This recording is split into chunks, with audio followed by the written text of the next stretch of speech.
Hey everybody, Resonant Yes here, and before we dive into this week's episode, just a reminder, we're going to CapCon this weekend. We're doing a live show at CapCon like we have at previous CapCons. If you are going to CapCon, it's going to be on Friday at 2 o'clock, so make sure and join us for that. And I'm asking you, the listener, right now, send us a question to be answered on the live podcast to loveandbrief@gmail.com.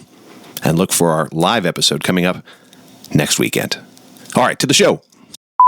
Here are all the swear words I know. You can swear on here. Do you know the 7, the George Carlin 7? I don't remember what they are. I do. Is it shit, bitch, Shit, cunt, fuck? piss, cunt, fuck, cocksucker, motherfucker, and tits. Yeah, that's it. Yeah. Well, now are we those got really those out of the them? way. Is this going to be the cold open? I feel like this is going to be the cold open. Welcome to Love in Brief, a brief ABDL podcast focused on issues of love. Yeah. Love for yourself. Uh-huh. Love for others. Mm-hmm. Love for your community. I love that one. Love for your friends. Yep. Your puppers. Uh-huh. Your cats. I guess. And just love for where you are right now. Right now. Yep. Who are you?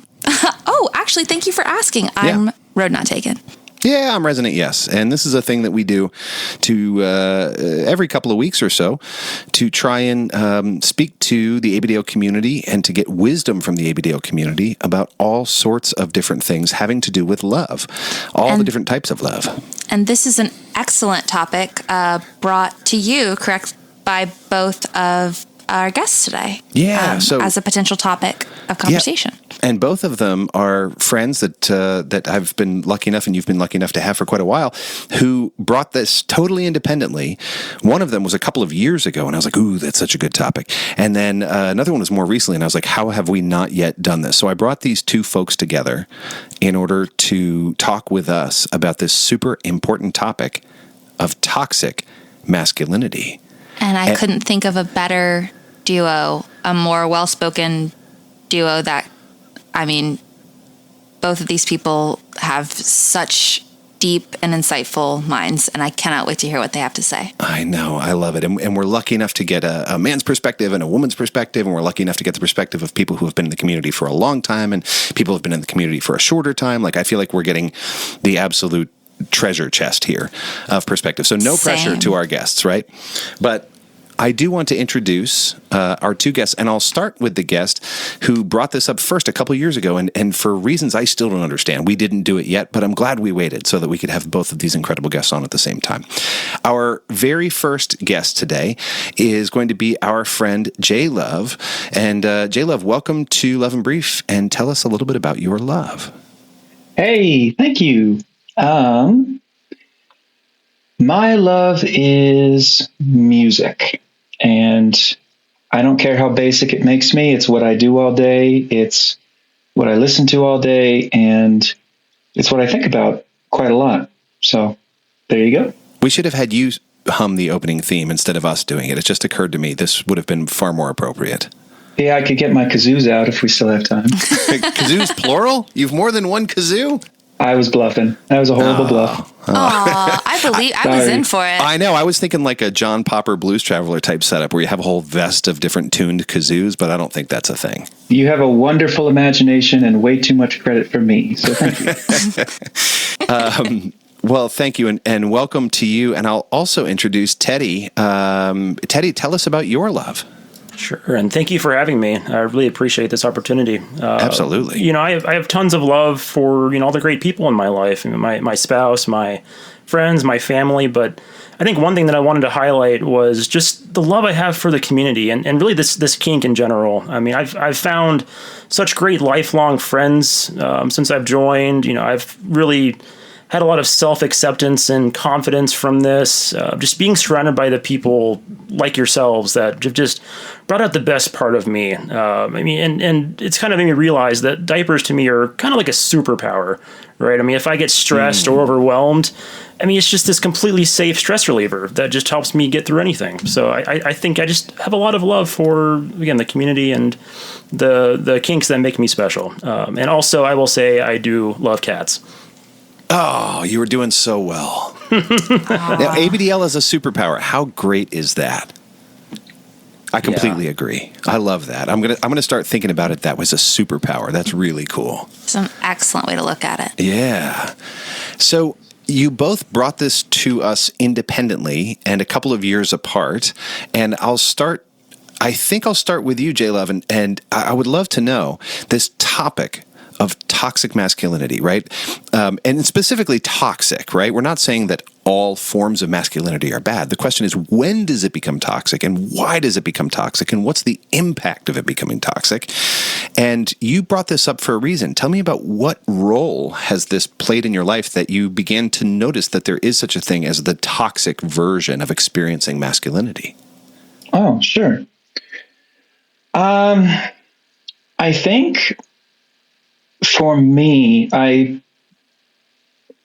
I'm sort of a sideways perspective on this because I spent a long time thinking I was a man and I should be as masculine as I could be. I thought that was, I had a lot of role models and a lot of people giving me those types of messages.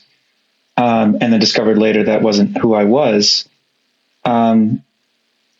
But when I think about toxic masculinity, I think I agree with you 100% that masculinity is inherently a good thing, or at least I think it is. It's an important thing, and I have a lot of male friends who I'd consider, are masculine in a lot of different ways, because there's different ways of expressing masculinity that, a lot of which are still even traditional. Where it starts to turn toxic, or at least where I've seen it turn toxic, is when there's impulses to limit other people, and thinking that limiting other people, whether it's belittling or dominating in non-consensual ways, or when you start thinking that your masculinity is dependent on keeping others down. In my own life, that was often, I grew up playing football, but a lot of, when I got to high school, I was sort of a nerdy kid for a long time. I got on sports teams, and suddenly I had, this status I'd never had before, because I was kind of a big kid and I did certain things in sports well. I started hanging out with kids I'd never hung out with before, who were kind of just brimming with testosterone. And I was made fun of in ways that I didn't really like. It wasn't really mean. It was just kind of how a lot of kids that age interacted. I also had a lot of friends at that time that, I feel like were still learning what it meant to be masculine, didn't really go for that kind of thing. I view toxic masculinity as masculine behaviors that limit other people, or that somehow start to hurt other people. And this definition is really helpful for me as a working definition as we chat. And I am particularly intrigued, and we'll get to this in a moment, but limiting other people, I also wonder about the limitations that it puts on the person who is expressing that masculinity. But we can get to that in a moment. It was just a thought that came to mind. And I'm curious about, as you look at it now, the impact of those expectations. You mentioned, for instance, joining the football team, and there were these expectations, and all of a sudden you gain this status that you didn't have before because of the way you played. And, be it football or anything else, it doesn't matter, but this expectation that this is somehow earning you a spot that you wouldn't have had otherwise. What was the impact of experiencing that, even as you look back on it today? What I remember is and this was for a number of reasons, but I was kind of afraid of, there were a lot of parts of my personality that I was afraid of expressing. Vulnerability was a problem. And, a lot of what I remember vulnerability being among, especially teenage guys, is sort of making fun of each other in that way that's, that friends do. It can easily go too far. And sometimes it did. I felt like I was spending a lot of time trying to live up to a standard that definitely wasn't me, but also a lot of toxic behaviors are supposed to replace things that we actually need, like, self-expression through arts and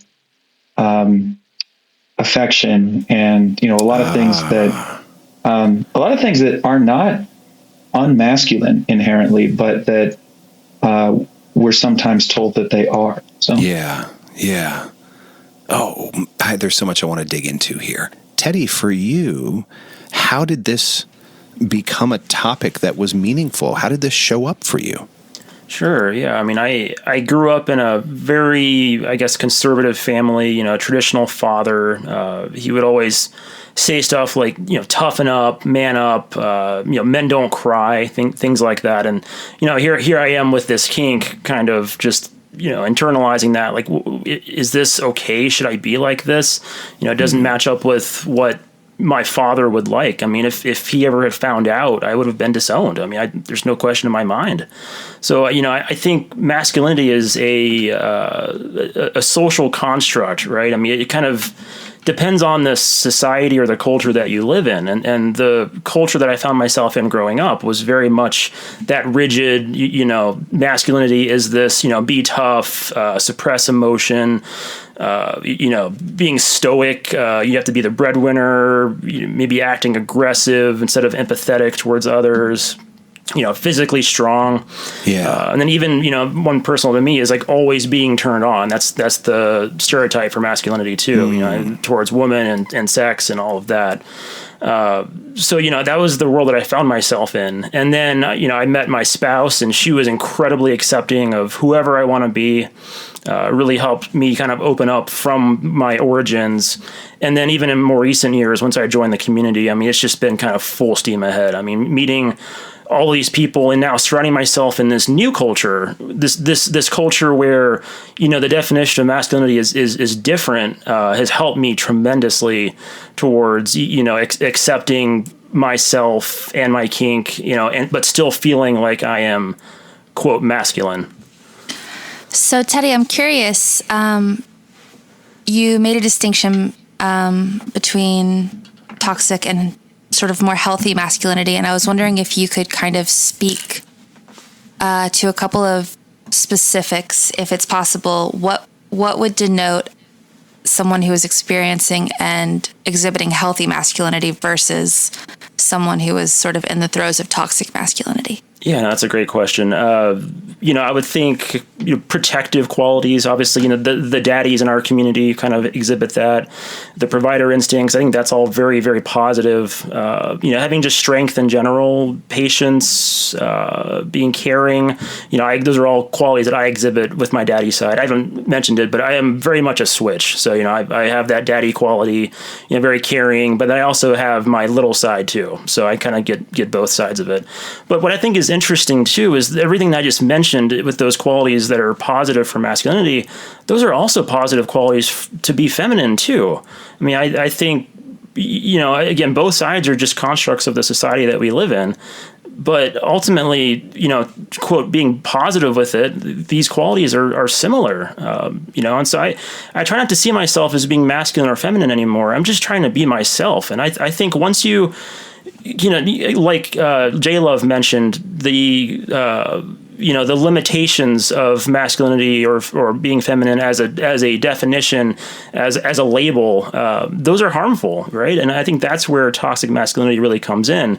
It's when they prevent you from being true to yourself. And it wasn't until I could kind of see that and be surrounded by people, again, where the definitions are more to, true to myself, where I could really kind of get past that and truly accept myself. So, and that's kind of been a little bit of an issue. That being surrounded by the people in the community is so lovely. I can be myself, but then now I look at the rest of the world, and it's almost a little harder to navigate it, to connect with people outside of the community, because it's just my experiences here have been so much better than anything I've ever had before this.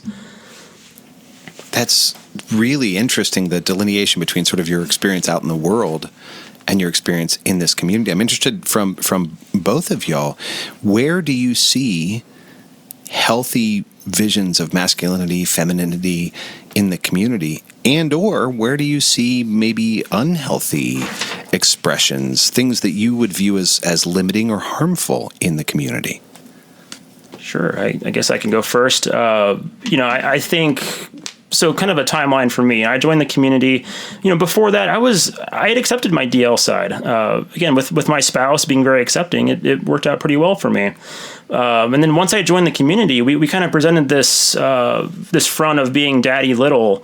And I think once I did that, I almost had a harder time accepting my DL side, because I think there's this perception among many in the community, and I totally get it. I understand this mentality, but the mentality is that daddy shouldn't wear diapers. And I think I internalized that almost with the peer pressure. Like, again, the culture that I was surrounding myself with at the time was presenting this, aura of being a daddy only. I need to have this masculine image, and I shouldn't wear diapers in that regard. And so I was able to, over time, through more friends, basically rediscover my DL side. And now I wear 24/7. I mean, I've accepted that as something that's important to me, and yet I can still be in that daddy role. So I think, as far as the downsides to the community, I mean, there is kind of that, with certain elements to it, daddy shouldn't wear diapers. And that was a hard one for me to overcome. But I think that, that one side of it, and again, being surrounded now with friends who are okay with that one side of it doesn't take away from the acceptance among the community. I think just the types of people here are very understanding, more so than the general society that we live in. And so I can feel much more like myself with the people that I've met here than, again, in my previous life, growing up, and even just now, say in a work context.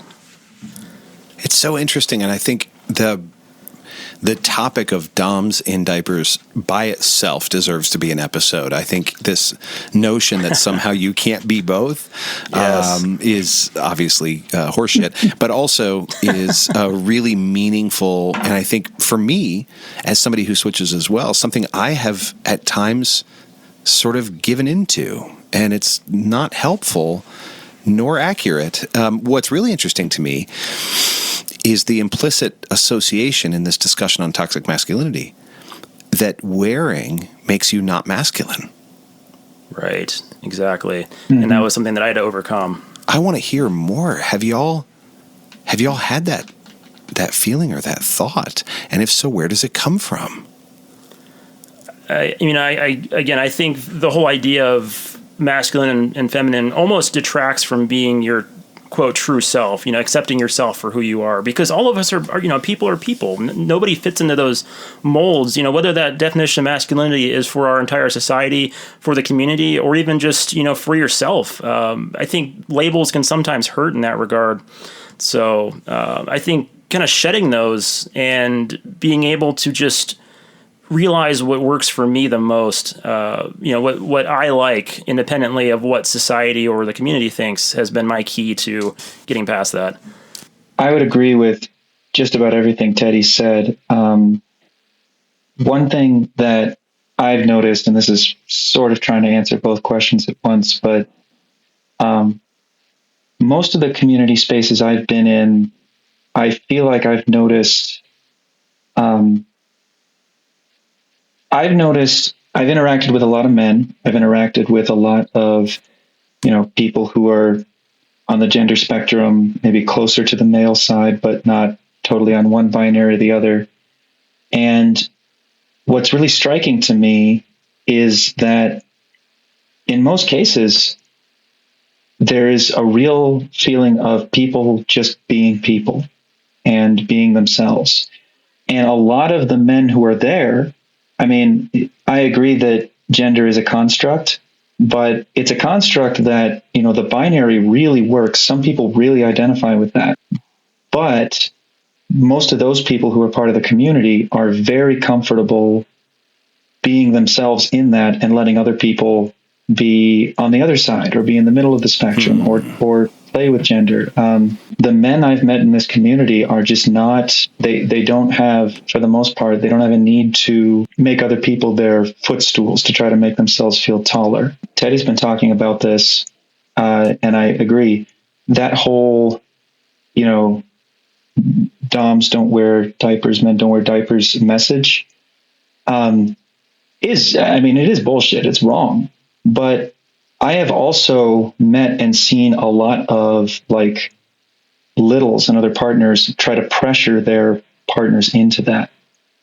And I think it's just important to remember that toxic masculinity isn't always like something that's being perpetrated on others to oppress them. It's like a disease that hurts a lot of different people, and it's ideas that just need to. Yeah. It's ideas that are just harmful and don't need to exist. They can be corrected, On the doms don't wear diapers front, I did have one comment to make. So I agree 100% with both of you. And I've noticed that not all of this pressure and criticism comes from the doms themselves. I think that there's a real idea, a very, very basic, old idea, outdated idea that to need care and need help is a very feminine and only a feminine thing. Mm-hmm. And that to wear kind of puts you immediately in that space. Even if it's just that you like the feeling of the diaper itself, it signifies something, somewhat of a vulnerability that only women are allowed to have, or only females are allowed to have, and only those who are feminine are allowed to have. And that makes it immediately something that should be rejected by the most masculine men. And I think that's such a problem, but it's also such a deep, deep problem. It's not just that like the diapers have bows on them and I'm such a manly man, I don't wear bows. It's that it means vulnerability, and that can be really, really difficult in this realm. And that's where the toxic piece of it comes in, right? Because there's a lot of great qualities of masculinity, but when it limits you like that, if you, independently of everybody else, wants to wear diapers, whether you're a dom, a sub, any other role in the community, you should do that for yourself. You should be true to yourself and be able to do that. 100%. And I love what you pointed out here, RNT, about the signaling that wearing diapers sends, which is about needing care and wanting to be taken care of and being vulnerable. So, we discuss it in terms of wearing, not wearing, but like there is some clear signaling there that it goes much deeper. And I'm really glad you called that out. It's worth remembering, I think, that people have kinks, but kinks really shouldn't have people. So when you have a partner, or when you're around even just friends or other people, it's fine to be upfront about what you want, especially before a partnership, but trying to fit somebody into what you're looking for. I mean, even in vanilla relationships, that doesn't work out. In kink relationships, it's worse. Yeah, and I'm thinking of the implications of these expectations that we put on ourselves and on others. And I want to clarify a little bit of terminology, because we have sort of not interchangeably, but we've associated the words masculine with the words man so far, the word male. And these are, in my mind anyway, at least in the constructs that I use, these are three different things. So what we talk about as masculinity, as an energy or as a set of behaviors or a set of demonstrated needs, whatever it happens to be, those are, I believe, as Teddy put it, social constructs. Well, you both have put it that way, right? That these are social factors. These are things that collectively we agree upon as a society that are sort of arbitrary. But we assign them to this type of energy or this label. Yeah. The concept of being male tends to be associated with sex. The concept of being a man tends to be associated with gender. And we're not going to get into, I'm certainly not an expert on sex and gender, so I don't want to get into whether or not that's correct or incorrect. These are just the constructs I've been working on as we're discussing. But masculinity is certainly not unique to men or to males, right? Mm-hmm. I do think that the origins of a lot of the roles and the constructs we have around masculinity and femininity do have to do with hormones, because hormones affect your behavior. They affect how you think. They're not your personality, but yeah, they affect you, having gone from one hormone side to the other, they really do. And so it's not that they're constructs based on nothing. And it's not that, but on the heels of that, there is no reason that the behaviors we often assign to both sides, whether it's masculinity is assertiveness and clear direction and whatever, and like RNT said, femininity is needing to be cared for and only, those don't really need to stay in those realms.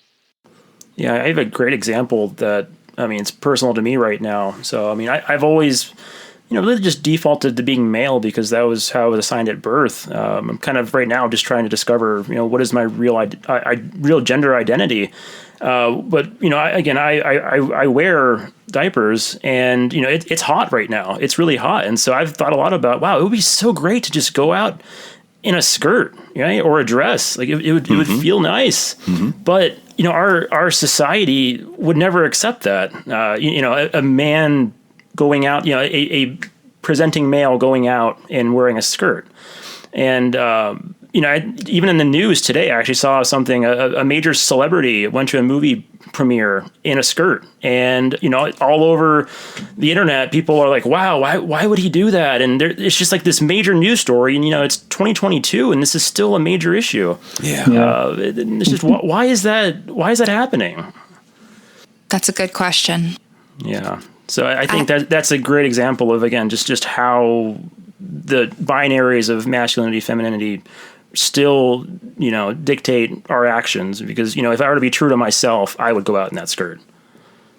Why not? I kind of hope you do. Which actually raises a question for me. If we're going to go on traditional descriptions of what is masculine and what is feminine, I'm curious to hear from all three of you. What in your mind does it look like to be masculine with a healthy relationship to the feminine versus to be masculine, experiencing toxic masculinity and have an unhealthy relationship to the feminine? What does that look like to each of you? Ooh, good one. I am sort of on an outside looking in perspective, and I want to say that before I mention. I know that a lot of masculine figures in history, people who we look back to, were often artistic. They were creative. They did a lot of things that these days a lot of little boys, for example, would get made fun of for. And they often nurtured the artistic side of themselves, for example. I would say that, honestly, inherently masculine traits are, I would argue, a good thing. When they turn into toxicity is really just in excess. If you are too assertive, you're going to hurt other people around you. You're not just going to get your own needs met, you're going to steal from others. If you are too strong or too introspective or too tough, you're not going to nurture the more vulnerable or creative side of yourself that every human being has. I think you can define that as toxic, That's really well put. That excess that hurts others, and as you said earlier, like that limitation of yourself and all that you need and all that you can be. Mm-hmm. I love what she said about being able to, interweave masculinity and femininity, just different sides of yourself into any role, anything you're doing. I think that is a key. Yeah. The question, RNT, that you posed really got my wheels turning, because I've always had a lot of masculine energy. I've always had a sort of a masculine sort of presentation, I think, in the community. I've always sort of, even though I switch, I've been like, really more on the daddy side, which as we've described it is less, more masculine side. And so this has got all my wheels turning, right? Because it's how I've always been, and not because that's the expectation on me. I mean, I think it's actually just where I live. I think it's what's inside me, and I welcome that, and I love that. Where it has been a growing point for me is also embracing and loving the feminine in me, and absolutely embracing that drive for connection, that drive for vulnerability, that drive for both caretaking and being taken care of in that way. The more that I have embraced that femininity in me, the more I have been able to enjoy the masculine in me as a free and sort of liberated experience that isn't beholden to that standard. You know what I mean? Absolutely. It's well put. Yeah, it's like being able to enjoy something because you're not forced to have it all of the time. Right. Yeah, RY, there was a certain point, I think we were having a conversation, and you said you admired my masculine qualities, and at the time, it's like we were speaking different languages. I was like, wow, that's almost an insult. It was almost like, I'm trying not to be that societal definition of masculinity. And so when you said I was masculine, it was almost like, wow, I mean, I hope I don't come across that way, because I've just been trained to think of it as a negative thing. Yeah. And then, since then I've really examined it. And I think what you said is exactly right. Like you have these both sides of yourself, and, playing into the feminine side as I've been doing more and more has allowed my masculine side. I'm proud of it now. I'm proud of both of these qualities in myself. And it allows me to be true to myself too. Right on. Yeah. And I'm glad you called that out, because I remember that conversation, and I remember a sort of a parallel conversation right around the same time where I said, oh my gosh, I'm so impressed with how you're allowing yourself these feminine qualities, how you're allowing yourself all these ways to be taken care of, and how you're, like, we even talked about the skirt thing, and I was like, oh my gosh, that's so cool. Yes, I think it's so cool that, like, you acknowledge that this is something that would be awesome for you. And the fact that you can hold both and not stare at one and say, you're supposed to be more like this, or you're supposed to be more like the other thing. Man, I really admire that. I really appreciated what you said, RY, because it's just important for everyone, but especially for men, to know that exploring your feminine side, you're not going to do that and then your masculinity is going to fall out your nose and you're never going to get it back. Like, it's still going to be there, and because it's, everyone has mixtures of femininity and masculinity that they can sort of grow and change, but they're kind of set at a certain point. So, I mean, there's so much that we could unpack here. I don't want to overwhelm it. We may need to do a part 2, friends. We've got Capcom coming up, but after that. But I do want to ask, before we close this chapter, because I think there's so much to digest, I probably went way too fast over the impact, frankly, on what toxic masculinity does to everybody else besides the bearer. So we need to get into that next time. But also, I would love to know if you could sort of share a message with the community about this topic. If you could sort of put something in everybody's minds, what would you want the community to know about masculinity, femininity, or toxic masculinity? Yeah, I would say, do your best to surround yourself by people who, encourage you to be yourself, whatever that self looks like. And I think at a baseline, our community does a great job of that. But there's still elements, of course, you can find, the best people to surround yourself with. And I've been lucky to do that, to kind of take me on this journey of self-discovery and acceptance, and now that I'm in this place, I feel like I can also now be that, judgment-free, positive resource for others in my life, encourage them to do the same. And I'll plug this too. I think there's a stigma in our culture around, men going to therapy. And I just want to say that, I was there. Then I finally did it, and it was a transformational experience. So, community or otherwise, just if you're struggling with this, seek out therapy. I think, again, the benefits for me have been monumental. So. Amen. I am so glad that you said that. I think that Yep. that's a really powerful thing to remember. Yep. My 2 cents, I guess it would be, if you feel like you are fighting to occupy a masculine or feminine space, there's a really good chance you're not being true to yourself. You do not need to strive one way or the other. Being exactly where you are is exactly where you need to be. I don't think that we allow people to just be where they are enough. And I think that's a really good idea.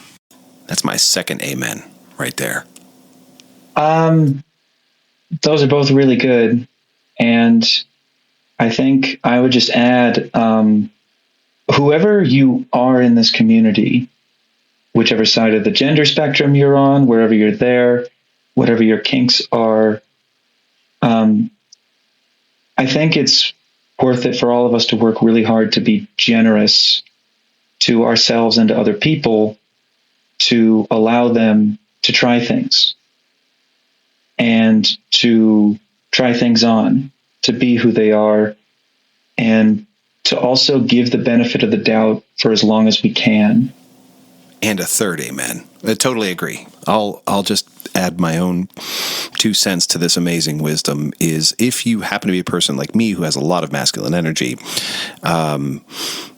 good on you. Great. You be you. And also, do look for, do you have some blinders that maybe there are some accepted beliefs somewhere in you that that's all that you're allowed to be? Maybe there aren't, but maybe there are. Maybe you feel like you're not allowed to ask to be taken care of, or be vulnerable, or be connected, or be emotional. All of these wonderful facets of the human experience. And if you maybe feel like those things might be missing from your life, and you're not fully in touch with the feminine side that you also have in you, go looking for that and just ask, like, do I maybe have some presuppositions that are not helping me? And on the other hand, if you're somebody, I think, Teddy spoke to this, of like, ew, masculinity, that feels like a negative thing to put on me. I get that, right? Because masculinity can be toxic, there are often a lot of messages about it that make it sound like it's all bad. Well, it's not all bad. And I think both Teddy and J-Love spoke to some of the amazing things that energy contains. But being a man doesn't make you inherently masculine or feminine. Being a woman doesn't make you inherently masculine or feminine. Whatever you are, that's right. So look at those suppositions and ask yourself, is there more to you than maybe what you feel like you are allowed to express and embrace now? I certainly have grown quite a lot that way. Amen. I got an amen too. Thank you, Teddy. Yep. Amen. There you go. Good job, Teddy. You beat me to it. Hey, before we get out of here, friends, Teddy, if somebody wanted to follow up with you, how could they do that? Absolutely. Yeah, happy to talk to anyone. I am Teddy Bear with me on FetLife, and then Teddy Bear _ with me on Instagram. So again, reach out if you ever want to chat. Happy to do it. Awesome. J-Love, for you, if somebody wanted to get in touch with you, how would they do that? Same story. I'm JLove00, I think, on FetLife, because I wasn't the first. And are you J _love_00? Do I remember that right? Yeah, I think so. Okay. Yep. My picture is a breakdancing Jesus. So I think I'm the only JLove with that. Got it. And then the same thing on Instagram. Send me a message if any of this piques your interest or whatever else. I don't know that I'm much of an expert on masculinity, but I'm happy to talk. I'm really glad you brought your perspective. And I think I was giving your Instagram handle, not the other one. But thank you both so much for being here and for sharing your perspective. As I said, this may become part 1 of 2. There is so much more to talk, but we wanted to keep it to a somewhat bite-sized chunk because there's a lot here. RNT, anything else you want to share about this topic or about how to get in touch with us? loveandbrief@gmail.com. That's a good way. Love and Brief on FetLife. Yep. Resonant Yes on FetLife. Resonant Yes on Instagram. And I'm just happy to be talking to y'all again. I'm really glad you are too. And next week is our live CapCon episode. So if you are going to CapCon, hey, we'll see you there. We have a live show Friday at 2 p.m. CapCon time, and cannot wait to do that. If you are in person at CapCon, come say hello. We've even got some fun giveaways. And we're going to do a live show there. And you all, even if you're not going to CapCon, will be able to listen to that just as soon as I can get it edited, which I usually do on the drive home. Don't worry. I'll have somebody else drive if I need to. Other than that, that's it. Go out there and be your whole masculine and feminine self. This has been another edition of Love in Brief.